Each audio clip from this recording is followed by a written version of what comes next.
படைய சேர்த்துட்டு வந்தா பயந்து பேசாம போயிடுவேனா? ஏண்டி பொம்பளையாடி நீ எல்லாம்? எல்லாரும் முன்னாடி மாலையை தூக்கி போட்டு ஏண்டி அப்படி போன? சொல்லு. அப்படி என்ன அகங்காரம் உனக்கு? எல்லாம் இவளுக்கு கொடுக்கற தைரியம் தாம்மா. ஒருத்தி அடங்குறப்ப இன்னொருத்தி ஏத்தி விடுவா, அவ அடங்குறப்ப இன்னொருத்தி ஏத்தி விடுவா. இப்படியே மாத்தி மாத்தி பண்ணியே இந்த குடும்பத்தை ஒண்ணும் இல்லாம அழிச்சு விட்டாளுங்க.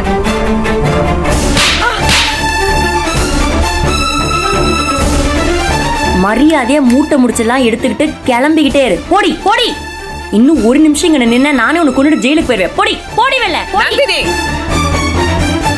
என்னடி ஆட்டம் ஆடுறீங்க? நீங்க வாயை மூடுங்க முதல்ல. இப்ப எந்த சாமி வந்து உள்ளார இறங்கி இருக்கு? இப்ப எதுக்கு தேவையில்லாம அலப்பறை பண்ணிட்டு இருக்கீங்க? என்னதான் வேணும் உங்களுக்கு? என்ன உங்க மகன் புலம்பிக்கிட்டே ஒரு டிராமா பண்ணிட்டு போயிருக்காரு, அத்தோட அப்படியே ஜெயிலுக்கு போயிடுவாருன்னு நினைச்சீங்களா? எழுதி தரேன். நல்ல கிளங்காட்டம் இதே கூடத்துல இங்க வந்து உட்காருவாரு, பாக்குறீங்களா? எல்லாருமா சேர்ந்து ஒரே நேரத்துல கேவலமா நாடகம் போடாதீங்க, பாக்க சகிக்கல. ஏய், வாய் ரொம்ப நீளுது, இழுத்து வச்சு அறுத்து விடுவேன். ஏண்டி, நான் உங்ககிட்டயா பேசுனேன்? இவகிட்ட பேசி தீர்க்க வேண்டிய கணக்கு நிறைய இருக்கு.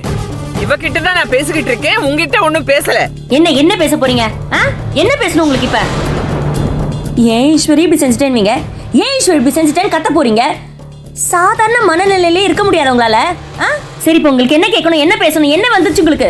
இரு நந்தினி, என்ன பேசணும் உங்களுக்கு இப்போ? ஏண்டி, இந்த வீட்டுக்கு எதுக்கடி திரும்பி வந்த? நான் செத்தா செத்து போறேன்னு விட்டு தொலைக்க வேண்டியதானே?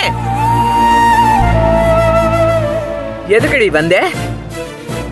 இப்படி அசிங்கப்படுத்தி எங்களை மனுக்குள்ள அனுப்பிடணும்னு திட்டம் போட்டு வந்தியா? இங்க நான் வந்ததுக்கு சிறப்பா அடிச்சுக்கணும் நம்ம புத்திய. சத்தியமா சொல்றேன் ஈஸ்வரி, நீ நினைக்கிறது நடக்காது. என் மகன் நிச்சயமா திரும்பி வருவான். என் பேரன் கல்யாணம் ஊரே மெச்சற மாதிரி ஜாம் ஜாம்னு நடக்கும்.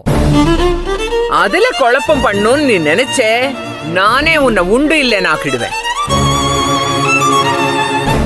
ஏண்டி, மத்தவங்களை விட உன்னை நான் நிறைய நம்பினேன். உன் மேல நிறைய பாசம் வச்சிருந்தேன். உன்னை எல்லாம் என் மக மாதிரி நினைச்சிருந்தேன்டி. இந்த நிமிஷத்தோட அம்புட்டும் முறிஞ்சி போச்சு.